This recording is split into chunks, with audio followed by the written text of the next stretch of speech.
Reactive Training Systems. Hey, welcome back to the RTS podcast. Today we've got a roundtable discussion among some of the RTS coaches, myself, John Garafano, Paulie Steinman, and Leppala, talking about equipped powerlifting, talking about our experiences with it, both as coaches and as athletes, and just kind of as powerlifters who've been around the sport for a number of years. And topics that we cover range from, how does equipped powerlifting fit with the emerging strategies model that we talk so much about. And then we cover a lot of stuff more generally, from exercise selection, protocol selection, just some details about wearing the equipment and altering the equipment, and just all manner of different things.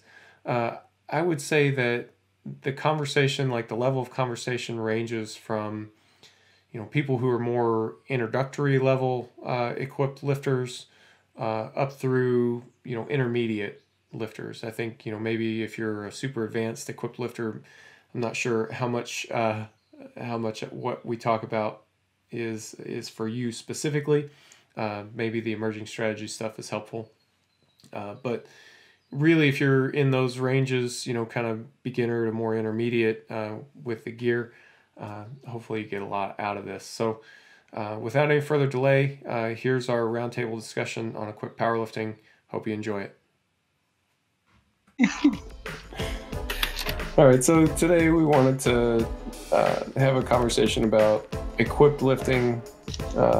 In particular, how do we see training for equipped powerlifting, since, especially in light of our training ideas like emerging strategies and stuff like that, how does all that stuff mesh with equipped lifting?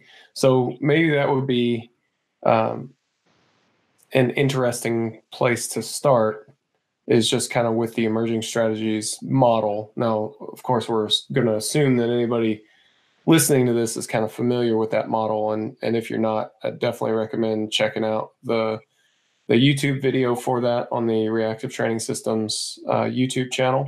There's a whole lecture that kind of introduces this idea of emerging strategies, and it really colors the lens that we view training through in a pretty major way. So from that starting point, does emerging strategies affect at all how you guys plan training for equipped powerlifters? Go ahead. Yeah, Paulie. go for it, Paulie. I think you're probably the most experienced training equipped powerlifters of any of us at this point. Yeah, well, my experience is that it works. It's a simple progression. I don't really see any downside with it. What I've noticed is that we need to keep the blocks much shorter. So sometimes it might even be 2 to 3 week blocks, and that's it. But it's been doing well. I've been messing with actual protocols inside of emerging strategy, but that's emerging strategy is still my go-to on setting up equipped training. Yeah. I know that we've kind of worked on some of those things together, as far as like what are the actual set and rep type protocols that you do. Mm-hmm. And I think maybe I think we should definitely get there. You mentioned something though about shortening the block length. So that's something that you've noticed, is that lifters have shorter time to peak when they're training equipped. Yeah, and it's funny enough. It's less in this case. Honestly, it's less about time to peak than about managing fatigue, because fatigue can accumulate pretty quickly with equipped lifting if we're not careful. So usually I'll run 2 to 3 weeks, and that's about time to peak. Like overall, equipped training probably doesn't last more than 8 weeks total. But we're, usually it's 2 to 3 weeks and then a break, 2 to 3 weeks and then a break. And it seems to give the lifter time, both physically and emotionally, to recover from the additional stresses of equip training. See, that's interesting. So I know for myself, and then working with a handful of other lifters, I haven't really seen much shift in time to peak. Like even to the point where, like for Bryce Krawczyk, we're using the same time to peak structure, going from like a raw training cycle to an equipped training cycle. And I see what you're saying though about like the additional fatigue. It's easy to kind of let that run away with things a little bit, you know, that like for Bryce, just kind of speaking off the top of my head, I want to say that his time to peak was something like 7 exposures, so pretty much 7 weeks. But we would run an equipped training cycle for that whole time. We do a lot better when we're careful and maybe a little bit conservative on the load management, so that he doesn't accumulate too much fatigue, just like what you were saying. And I think that helps as well. Like you're taking somebody who's a little bit more, I don't know if I can say he's newer to the equipment at this point. Like he's getting to be fairly experienced with it, but you know, there's always the learning curve with equipment, and I like the idea of, you know, the consistent practice, training with your gear. Right. You know, I had one question, you know, for you, Mike. When you talk about that, do you think that some of the fatigue is related to the psychological arousal of putting the gear on, and maybe that could be why we see a smaller block length? You know, just when I have been around equip lifting, it seems to me like it is a very laborious process to put on gear. It takes a while to put on.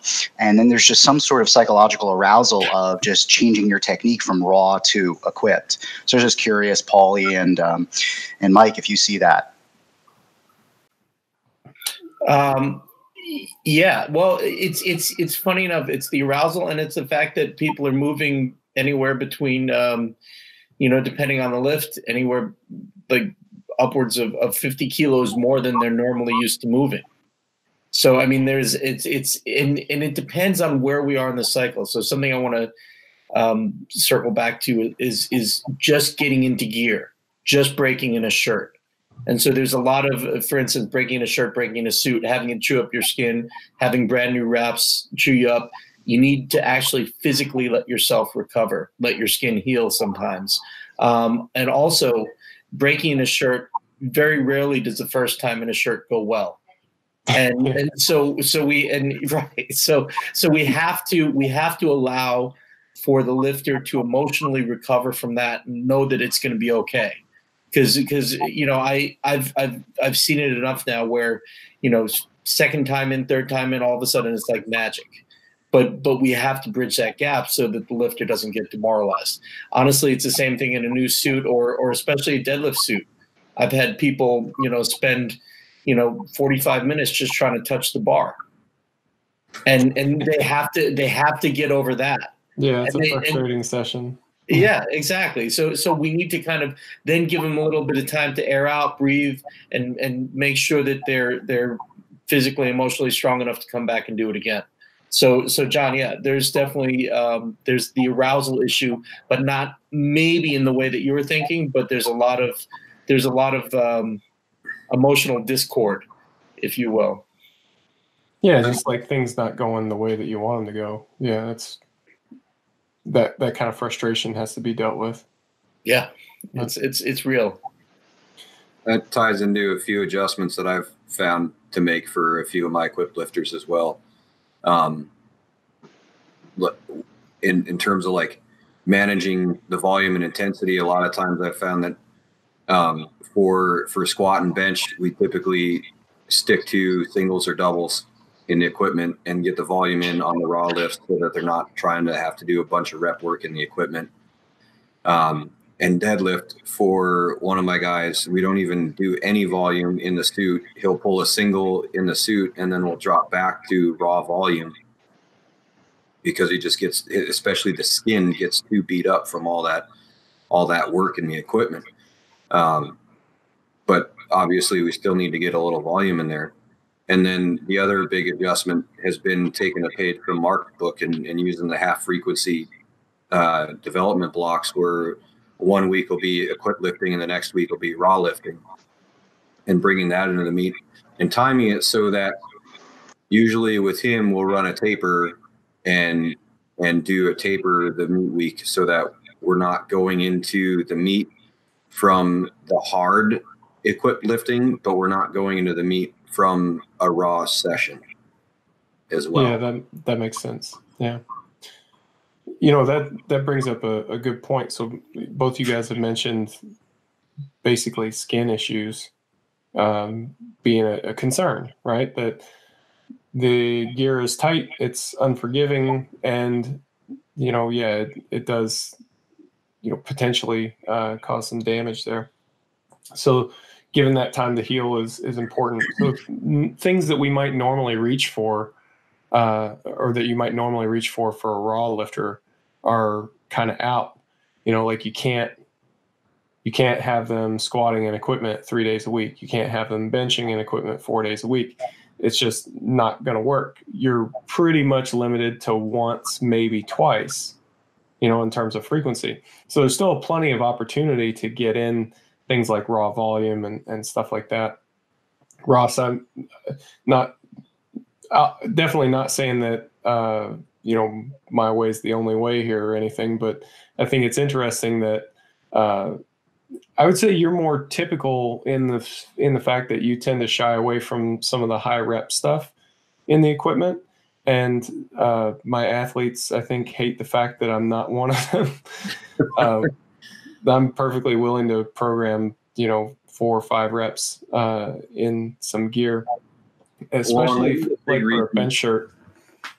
I think it's helpful to kind of feel out the groove a little bit too, you know, and there are definitely plenty of people who are going to disagree with me on that, and that's fine. But one of the big reasons why I had to get away from like a by 5 at 9 on the squat for one of my lifters was like the depth wasn't there, and he was having depth issues in the meet, and it was definitely a huge psychological issue, in the constant worry of battling for depth, and B, like he definitely displayed and talked about a lot of like mental adversity and hardships in trying to like just prepare for a by 5 at 9.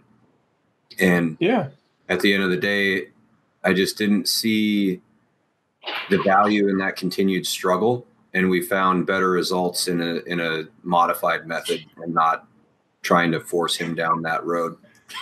Yeah, I think I might be the one with the modified method. You know, you could probably claim orthodoxy on that one, but no, I mean, I totally get that, and that makes sense. You know, individual responses vary, and ultimately that's got to be the thing to carry the day.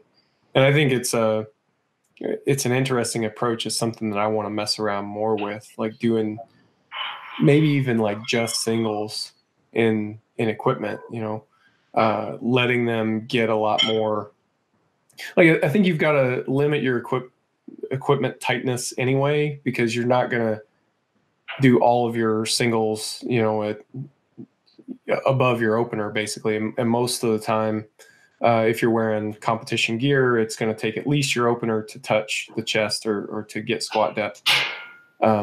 So I think you're ideally going to be training in something a little bit looser that gives you a little bit bigger range of load that you can handle. But I think that's an interesting strategy to train that skill with, you know, singles or very nearly exclusively singles, right, and then making up your volume everywhere else. I mean, I can't think of a reason why it wouldn't work outside of the, you know, just that technical proficiency thing. But like you said, not everybody is responding to the rep set the same way that I would, you know. Right. Yeah. For sure. You know, there's something else too, where I've found that there's a big variability in equipment on the day of the meet. So a lot of people will train, as you said, Mike, they'll train in looser equipment, or they'll try to break in equipment and they're jumping back and forth between equipment and different suits and so on and so forth. And then they'll want to put on a crispy new suit for the meet because they think that's going to get them more. Sometimes it works, sometimes it doesn't. So that's another thing we just have to watch out for, is just what kind of gear they're putting on. But like you said, Mike, tighter is not always better. In certain camps, people like swear by the tightest gear possible and they get a lot out of it. But other camps, people work the skill. The other thing that I would add is that a lot of times I will go over. I'll push lifters to say maybe a 9.5 on their lifts in the gear, especially when they're doing low volume, because I want them to get used to the heavier weight. And I want them to get used to like not being scared. So they put that bar on their back. And like I said, it's 50, 60 kilos or more heavier than what they're used to. Then they need to get comfortable walking it out. They need to get comfortable setting it up and going a little bit over, even if we do open at a meet lighter. And that's a strategy that worked for me. Yeah, like you're getting comfortable with the fight, right? But it's different, like especially with a bench shirt, because you can take like a limit lift and it'll pop off the chest pretty quick. And you've got to expect that almost and not rely on it. You've got to continue to push as hard as you can through the whole range of motion so that you can, keep up with that dying rebound, If you let off for even a second, man, it dies hard at the top. Or if you throw the bar. So a lot of raw lifters like to kind of just drive the bar hard off of their chest. But if they go too fast, and we've talked about this a little bit before, they will go beyond their shirt. So they'll throw the bar and then they run out of support from the shirt, and then they're all of a sudden stuck with trying to lock that out, as opposed to kind of slowly working with the shirt and just working it up, being a little more patient. I find that equip lifting takes a lot of patience from the lifter. Yeah. Then there's the whole groove issue, which that's there with raw lifting and with equipped lifting, but right. It's a lot narrower. What am I trying to say here? Like a smaller margin for error. Oh yeah. Yeah. I had a question for you, Mike. When you were training equipped, how long did you train raw during a cycle for development before you did emerging strategies, and before you switched over to gear, before you switched over to putting your equipment on? Because I've heard a lot of equipped lifters say that, they try to go, up to maybe 8 weeks out and then they put their gear on, and then it's a slow process, right? They start with one piece of equipment, then they move to the next. I'm just curious what your process was prior to emerging strategies. Let's see. So that would have. So there was a time there I kind of really bought into the specificity aspect of things, and I would say I'm a little bit less hardcore on specificity in general and a lot more focused on transference, which there's a healthy amount of overlap between those two concepts, but they're not exactly the same. Anyway, so at the time I was training in equipment, I would say the majority of the time. And my thought was just that, well, hey, you need to, expose yourself to the stress that you're trying to adapt to, which, worked well enough. However, at this point, I'm probably, I like to do, 2 development cycles, like the last 2 development cycles before a competition would be equipped. And since, like in an emerging strategies framework, it's going to be all the same. So it's going to be pretty much full equipment like that whole time, which, if you think if the average person is 5 or 6 weeks to peak, you factor in your pivots, so you're going to start, 10, 12 weeks out, and then continue that through. But then if you've got somebody who's on the long side, say like Bryce I mentioned was 7, you factor in your pivots, you're looking at 16, like the last 16 weeks or so, which gets to be a long prep. I mean, that's something that I think has to be revisited from time to time. You know, if we get to a point where we're like, spending a lot of time in equipment and it's maybe a little detrimental from a longevity standpoint, you would have to revisit that. Where if you're on the other end of it and you're saying we really need to do more to develop the competition specific technical skill, then 2 development cycles seems about right. So yeah. I was going to ask you, Paulie, what do you think? No, I would agree. I mean, usually people's tolerance is about 8 weeks. Like, so let's not even talk about weeks. Let's talk about exposures. So 8 exposures in full gear seems to be about what people can tolerate. But what I'll do also is prep them up a little bit. So maybe the cycle. So if we're talking, say, two development cycles, the one before it might be knee wraps. It might be knee wraps and say slingshot or a bench daddy or Titan Ram, any of those devices, things to get them used to handling heavier weight and kind of creates an easier transition. But I would agree, like it's about that with pivots and everything else. The actual time could be 12 to 16 weeks, depending on how much time off they need in between. But it ends up being about the same. People tend to tolerate. Novices can take a little more because their skill needs to be developed. But with advanced, intermediate to advanced lifters, 8 exposures seems to be about right. So what's you mentioned kind of a equipment progression, starting with wraps and then progressing into more full kit. Is that kind of your go-to progression, or would you ever start someone off in a suit, like work the progression from a different angle? I mean, really, this only really applies to the squat. I mean, there's just a lot less that you can mess around with the bench. Yeah, I have. I mean, it depends. Like we'll do, or what I've been doing for my the lifters in my gym is that we'll set up in late December, early January for a kind of a meet that we have, a small meet that we have in the gym at the beginning of February. So they might have 4 to 6 weeks of exposure there, but then they get a month off. So people want to, we do this meet generally for ranked novices. And so those people start there, and then they'll do the meet. Then they'll get about a month off, and then we start equipped training again. So we're all training for nationals now, for open nationals in second week of May. And, we've been in gear. And it'll go 2 to 3 weeks on again and then off.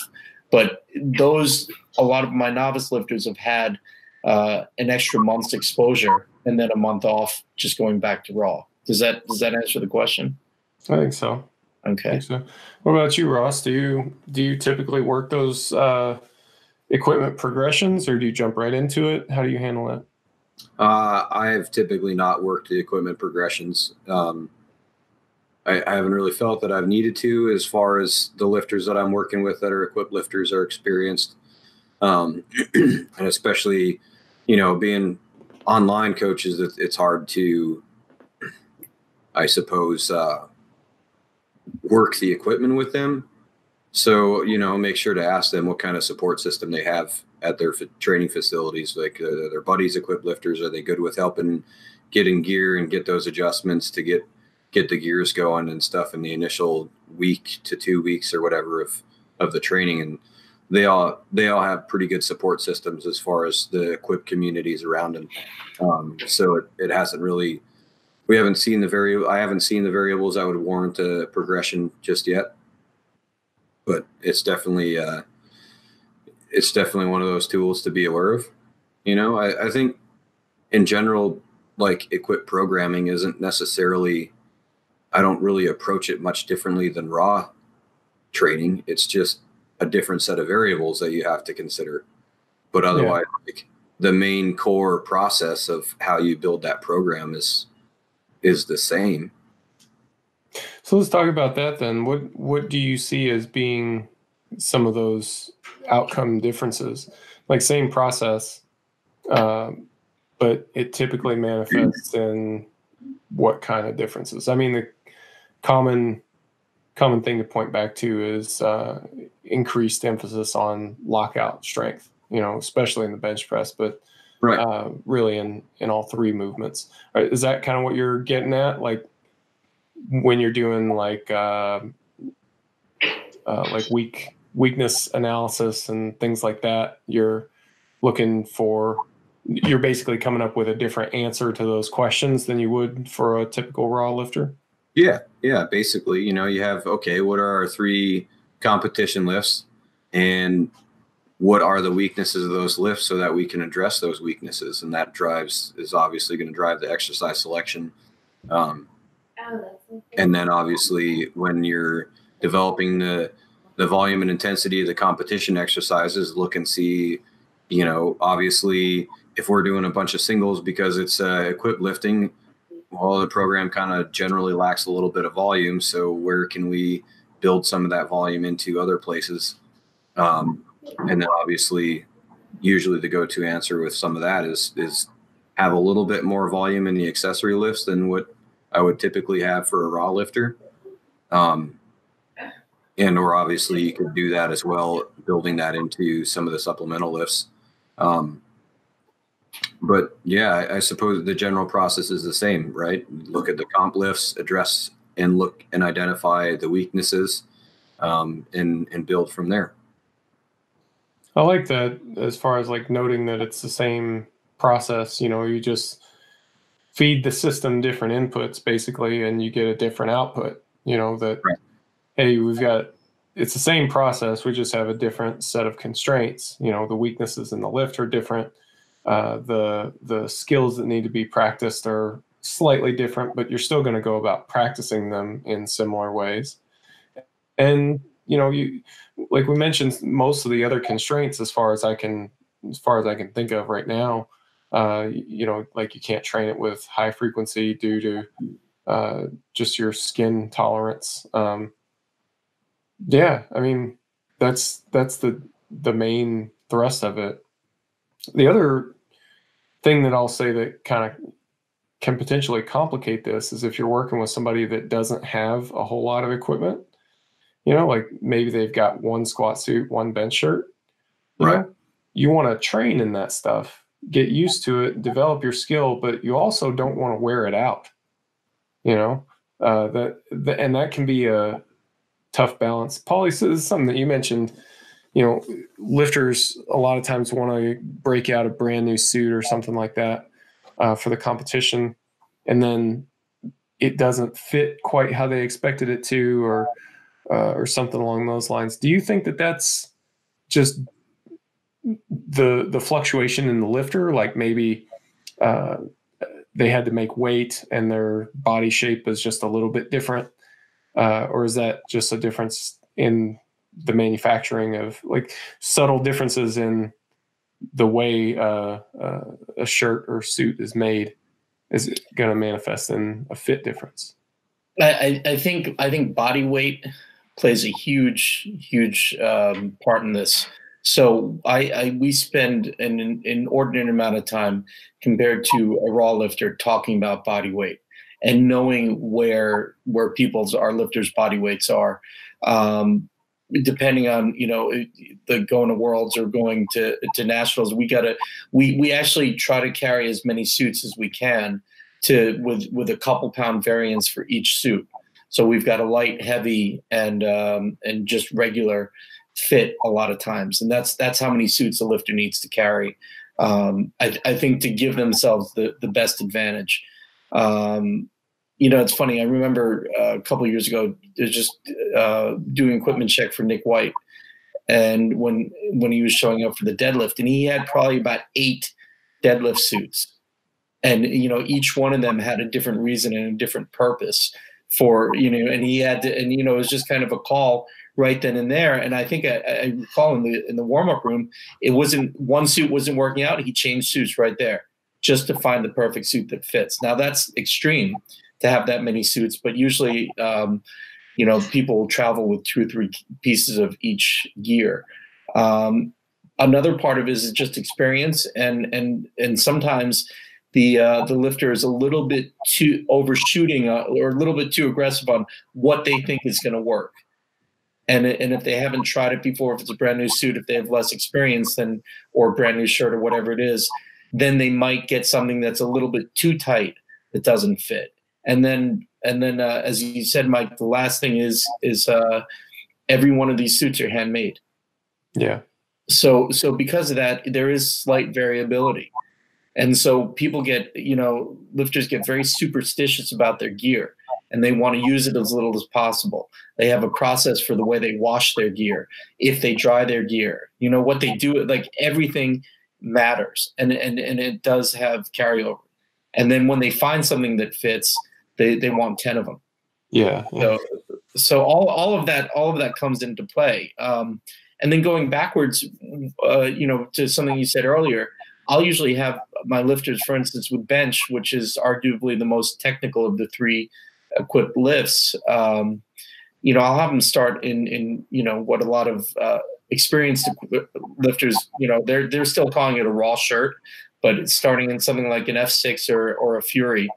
And I'll have them gain their confidence, learn the skill, understand that it's a different lift than a raw lift, and then build into something else. And usually they'll come to me and say, I'm ready for the next shirt, and so on and so forth. So then it's an easier buy-in on both sides, for the lifter, and just easier for coaches with a lighter shirt like that. Wow. Yeah. So something you mentioned there brought back a memory for me. Like you're going to think this is super typical of something I would do, but I had a log that I would keep for all my different suits, shirts, and whatever, and I would track how many wears I had in it. So I would know that, if this size of shirt, my best benches were usually on wear 5 and 6, then I would try to time it so that whatever shirt I was going to wear in competition was on wear 5 and 6 when it came. I mean, it does get to be a lot to manage, like, because you're managing all the same training variables, because you're still trying to get strong, you're still trying to develop this physical ability, but now you're also adding an additional layer of management on top of that, because you've got this limited life component that you're introducing to this whole process. Yeah, remember when we did a podcast a couple of years ago with Blaine, and he was sitting in his office at the time, and he kind of panned around, and he was surrounded by buckets and buckets, tubs of gear, and each gear were labeled, and they had a different reason, different purpose, and so on and so forth. And I know a lot of lifters like that, where they know that they have only, especially the very high level lifters, they know that they have only so many tries in a shirt before it starts to kind of decline. Like there's a time to peak on gear as well. So it's the same idea. Do you do alterations on stuff, Paulie? I do. Yeah. What's that process like? If I don't know anything about getting a shirt altered, what do I need to know to get started? To get started, it's easiest when I see a lifter and I can start to see where the shirt pulls and grabs and where it doesn't pull and grab, for instance. Otherwise, I would just go off of measurements and what they'll say, kind of understanding what the different functions of the shirt do. Like if we take the sleeve in down at the bottom, or if we take it up at the top, or where they're, and I'll actually, it's kind of doing a movement analysis on the lift as well, where you're going to see where they're having trouble with the shirt. Are they having more trouble with a lockout? Does the shirt need to grab a little harder on the arms? Or do we need to, some people, there's been a trend recently or not so recently, but, people like a looser chest plate and tighter arms. So then it's easier. Then we might say go up a size in the shirt, but then come in and we'll take the arms in. And then we have to make sure that, the sleeves are the right length and that the shirt actually fits. Has that been a trend that you largely see the benefit of, or where do you fall on that? I'm actually pretty neutral on it because there's so many different kinds of lifters. So you have a lifter with long arms, they're screwed. There's there's nothing. It's like for a bencher, there's nothing there's more that we can do, but less. And then I see lifters who, they're in the school that tightest is best, and multiple times we'll take in a shirt. There's another thing where, like in some of the Eastern European countries do this, where technically a shirt is supposed to be allowed about 40% stretch. And, obviously as the shirt wears out, it loses its stretch. But lifters will use that to their advantage by constantly cinching in gear. And just as soon as it gets loose, they'll tighten it up again. But the downside is that's generally where you'll see gear blowouts at Worlds or things like that. Yeah. But Mike, your stuff fit pretty, not loose, but not tight either. No, I mean, honestly, it's kind of fascinating for me because it's an angle that I never really worked as a lifter. As I was training by myself, had to get the bench shirt on by myself, squat suit, and all that stuff. So I couldn't really play with all that a whole lot. I mean, I never really felt limited either. It's not like my shirts were too loose, really. Like I remember having a lot of problem touching with weights that I really had no business pressing. And similar things with squat depth too. That was really the time in my career where I had the most problem hitting depth. Part of it was my stance at the time was super, super wide, and bringing that in helped a lot. But part of it was just, I would say that's kind of the big downside to the reps and equipment style of training, which is what I was doing at the time. I wasn't really doing any like heavier singles or anything like that. So I was getting very little what you would call like competition practice, so like actually touching, actually hitting depth, hopefully it's there on the meet. It's kind of one of those, which getting away from that did wonders for my ability to consistently perform on the platform for sure.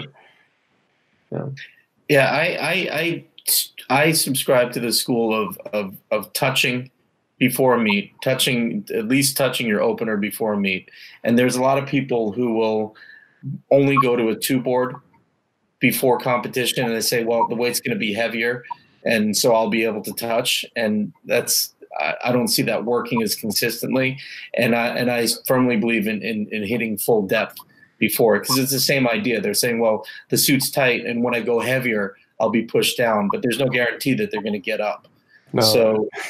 I think that's part of the reason that we see a lot more fails in equipped lifting if people don't prepare properly. So I'm always, or right now I'm running a protocol of kind of a 3-2-1, where it's like 3 reps to a 2-board, 2 reps to a 1-board, and then touch, and then repeats on the touch. So that's the kind of thing where, we get people down a little bit more. I think that's interesting too, because the reps are allowing them to feel that groove a little bit. And even though it's to a board, you're feeling out the groove, the resistance of the shirt. The weight gets a little bit heavier, so the reps go down until you get to the point where you can bring it all the way in for a touch. It's an interesting way to solve that problem. Yeah, and then we'll take repeats afterwards, usually not downs after that, because that's about where they can touch, and then we'll keep pushing those numbers, because then they can sometimes, they get to experience sometimes a heavier load with a 2-board. We'll mix it up, but it's like you said, Mike, it works it in that direction. I have a question for you on that, Paulie. When you're doing that, do you have is it just a single bench equipped session where you're where you're working those boards, work to a 3 board and 2 board and 1 board, no board? Or do you have days where you're just the comp bench in the equip shirt and another day where you're doing board presses in the equipment? Usually it's just one weekly exposure to each lift. That being said, I do programs, things like a bench daddy to a 2 board, or some kind of something to a 2 board, because then it's going back to the whole kind of skin issue. It's a little less abusive to the body because that fits easier. But as you said, Ross, we're working on some of the deficiencies where we need that lockout strength. So right. we need, they're going to have the assistance down at the chest, but then we're really working the top half. But I don't do a ton. There are certain, but at the same time with novices, I will sometimes throw in an extra bench session just to board work for in a week, because they need more experience learning how to use a shirt. But for intermediate to advanced, usually just one time a week in a shirt. Gotcha. So what are your thoughts on, like, if we can look at squatting for a second? So bench seems to be, like, it's pretty common for people to work partials and things like that, even among some raw lifters, and definitely among equipped lifters. But with the squat, it's a little bit less common, and I think understandably so, considering depth and your proprioception of depth is important. You don't want to mess around with that. Do you find that it's important to do any kind of lockout stuff for the squat, bands, chains, anything like that? Or is the squat pretty much still just training the squat as you normally would? It's just that now you put on the suit. Like, of course you have to learn it and be able to utilize it properly, but it doesn't sound like it changes things as drastically as the bench shirt does. Well, I was just going to add to that, Mike.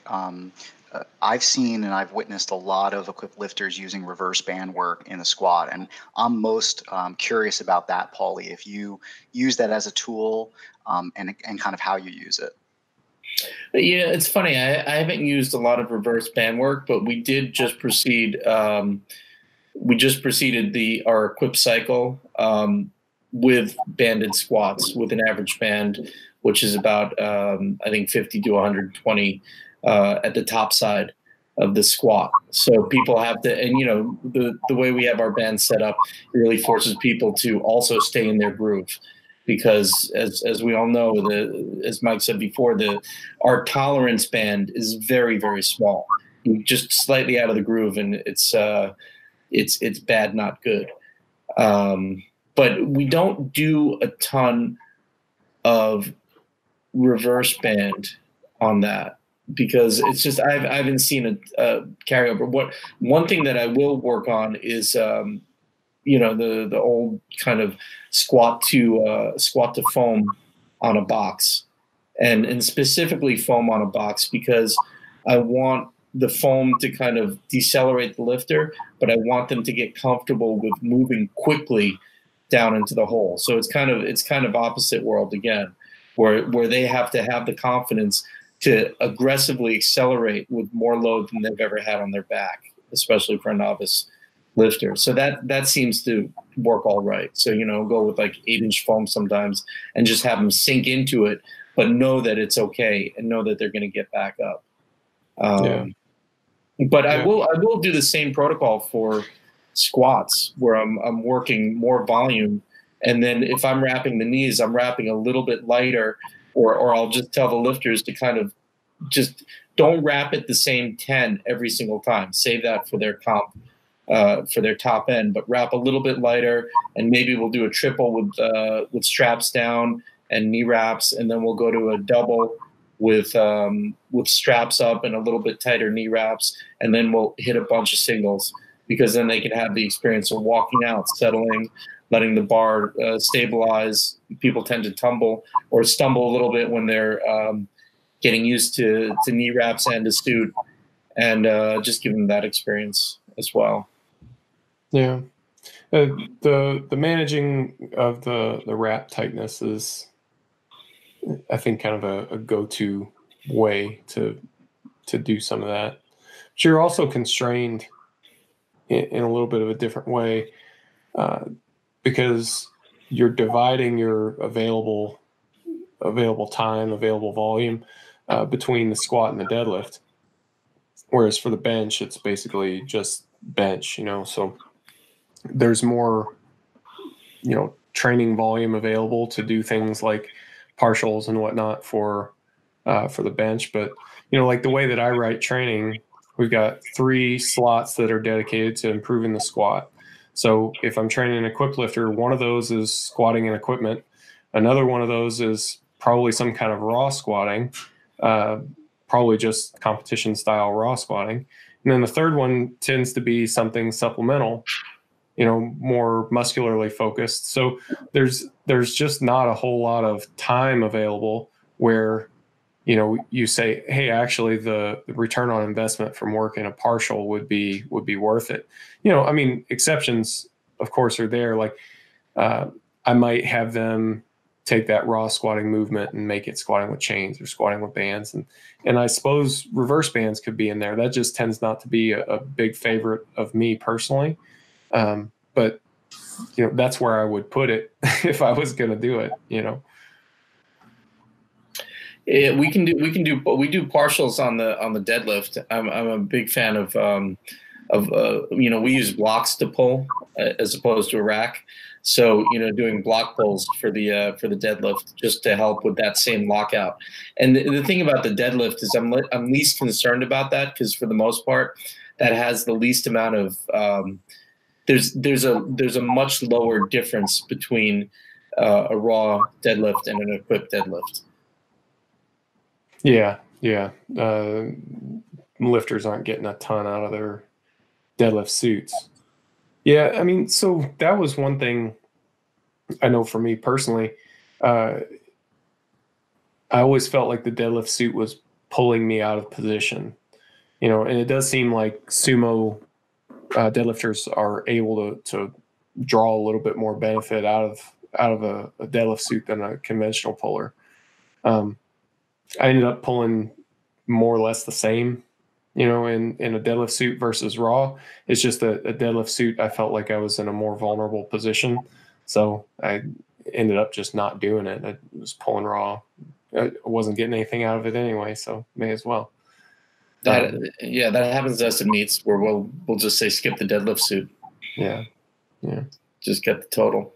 Well, and I remember that was a big thing for me. Like when I finally made the transition from equipped lifting over to raw lifting, I was really excited to have that reduction in variability so I could actually see, am I getting the effect that I wanted from XYZ training intervention, versus, well, I was a little bit heavier, a little bit lighter, my suit fit a little bit differently. It was, 7 wears instead of 6 wears. And, like the endless amount of variability, that was really more for me personally, and why it was kind of appealing to get away from it for a little while. Although I'll say that I stayed away from equipped lifting for like 6 or 7 years.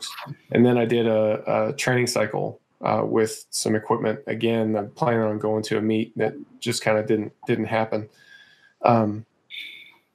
I really enjoyed it though. Like getting back to it was really fun because I was treating it like a different skill set, like a different sport. And essentially it is, I know endless amounts of time have been devoted to this topic over the years, people talking about how equipped powerlifting versus raw powerlifting, they're not even really the same thing. It really struck me how different they are, when I stepped away from it for a while and then came back. Yeah, the analogy that I always give people is that if you take a look at racing cars, raw lifting is kind of like NASCAR, and equipped lifting is kind of like Indy racing, where there's a lot more variables, and when things go wrong, they can go really wrong with equipped lifting. And so they're both powerlifting, but they really are different sports, just in the way that you approach them, just the lifts. That's one of the things I have to break the habits of new lifters and explain to them it's not going to be the same, even though it has the same name. Don't look at it as the same, and don't try to lift the same way. Just kind of think about what's happening in, there's a lot more presence of mind required in the beginning as the lifters kind of learn how to do this, especially, because I've never taken a lifter who's never lifted and put them right in gear. Usually my minimum criteria is about a year and a half of powerlifting before they get into gear, so they can build up some strength and some endurance and just be sure it's something that they want to do. Yeah, I would agree with that. That was actually going to be my next question, Paulie, is there's a lot of barriers to entry with raw lifters converting over to do equipped lifting. And one of them that I often hear is, where do I even start? What kind of suit do I get? And, what do I need to do with a training partner? How do I put the suit on? How do I train? So what's kind of your thought process around training, new lifters to equipped lifting?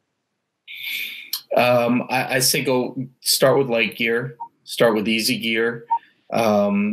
So like I said before, and this like I said, a lot of seasoned powerlifter or equipped powerlifters are gonna kind of laugh at it, but I always say go with an F6, go with a Titan F6 or a Titan Fury, and then go with a light suit.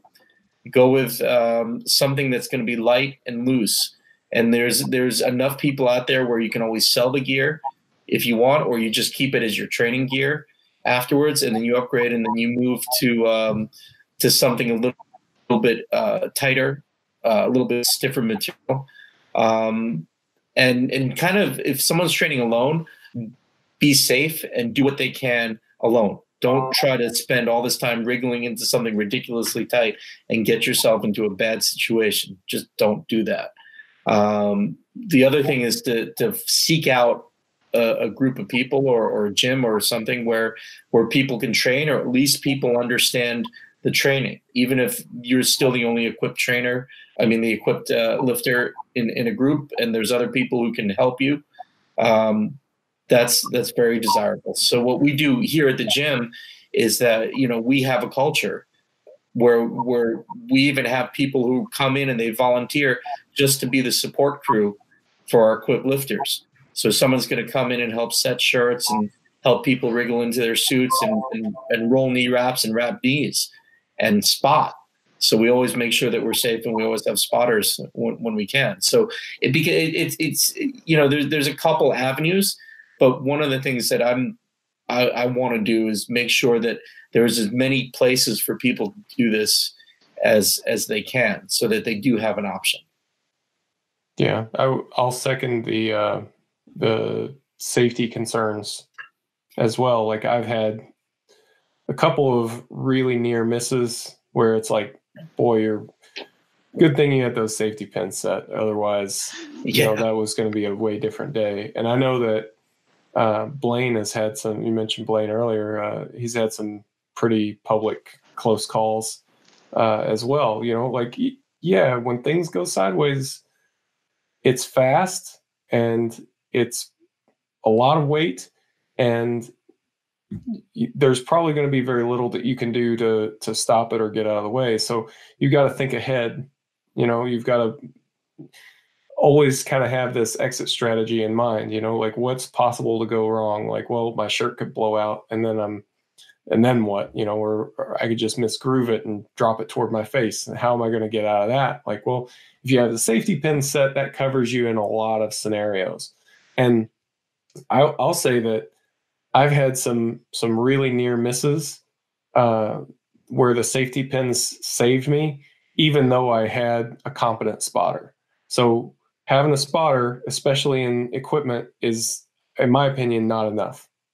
And I don't know. I mean, I guess I don't really know if anybody out there is likes to chest thump over, not taking safety precautions and equipment. But if there are, man, that's dumb. No, I was gonna say I've seen that myself. That people will train without safeties, just even on an ER rack, and the safeties aren't on there. And granted, you have lifting partners, but when you're lifting 600 pounds on a bench, and if that bench suit blows out, you're in a dangerous spot. Yeah, and I mean, I would personally extend that beyond equipped lifting, and I would say, like, look, that's probably a good idea. That exit strategy is a good thing to think about anytime, because you are dealing with hundreds of pounds in most cases. At the very least, you're dealing with things that are heavy to you in any configuration other than the special lifting configuration that you place your body in right now. So having that exit strategy is going to be smart anytime, especially when you're dealing with something that's volatile like equipped lifting. Yeah, I would say in general, is the thing that I have to teach the most is patience. And it might be a few years before people really get comfortable with the gear. And I think that it's just very early on, in person or online coaching is just kind of push that patience, because anybody, like, people can get in. The barrier to entry is almost nil for raw lifting, and so people can get in and they can push themselves and they can make gains, and it feels awesome. It's not that curve is not as linear with equipped lifting, and there's a lot that can go wrong, but honestly, it's part of what makes it fun.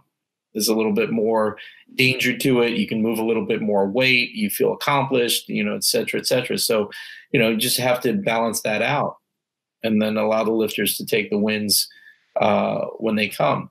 And if they are patient, they will get the rewards. Yeah, I would agree with you there. I'd also say it's just a different, like, the training is a different feeling. Or, like I mentioned, this most recent equipped training block that I did, which was essentially just squat and bench. But I placed my equipped squat and bench days on the same day.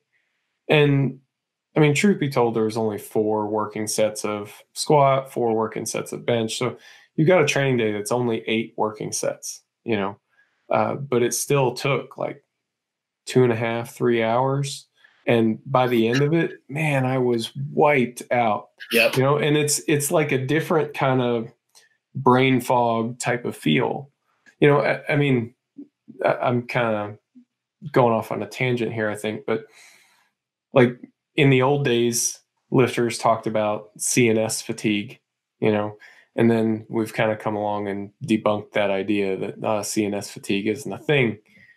Okay, fair enough. And I understand like how we got to that conclusion. Sure, that's fine. But I also think that you can't deny the experience of what lifters everywhere feel, right? That maybe calling it CNS fatigue is the wrong term, but something is happening, right? And I think that whatever that something is a lot more pronounced in equipped powerlifting than it is with raw powerlifting. I think it's just fear. No, I don't know, but palatable fear. Yeah, I mean, sometimes it fills the air, but it's something else I thought about too, Mike, is that we've had times during our intense equipped training sessions where one person is just there making peanut butter and jelly sandwiches as support, just to keep people fed, just to keep their carbs up, and so on and so forth. But I've heard that about gyms, I guess more in the old days, where their equip day was on Saturday and it was like an all-day training session. People brought their whole families. They would set up a barbecue and they would hang out, and at some point they decide to start benching, and they'd bench for a couple hours, and then somebody else would bench. But like, you got the whole team there, and you're just there all day, and people bench at various times, I guess. But that way you've got your support system with you. Yeah, and honestly, that's one of the things that makes it fun. Yeah. Is that kind of camaraderie and people hanging out, people not necessarily being in a rush, but people getting off the platform and then just coming right back around to spot their next lifter, to wrap, to do whatever's necessary just to kind of work as a team. And that's enjoyable for me as a coach, and also for the lifters who are doing it. Yeah. Well, I think that's probably a good note for us to wrap up on. I guess pending any final comments any of you guys wanted to make. I got nothing else to add, I think. Okay. All right. Well, in that case, thanks guys for hanging out. Thanks for pitching into the conversation here, and thanks everybody for watching. See you guys next time. Hey, so I really hope you're enjoying these videos. If you like this kind of information and you'd like to get into more depth with it, then I would definitely recommend checking out RTS Classroom. Classroom is an online course that we teach. We launch a new one pretty much every quarter, and it allows us to get into a lot more depth on these topics than we're otherwise able to do, because we can teach you one concept and then build on it in subsequent videos. So if this is something that you want to get more into, you want more information on it, then I would definitely recommend checking out RTS Classroom. I think there's a variety of different courses. I'm sure that you're going to find something that you like, that you want to get more information on. So definitely check that out.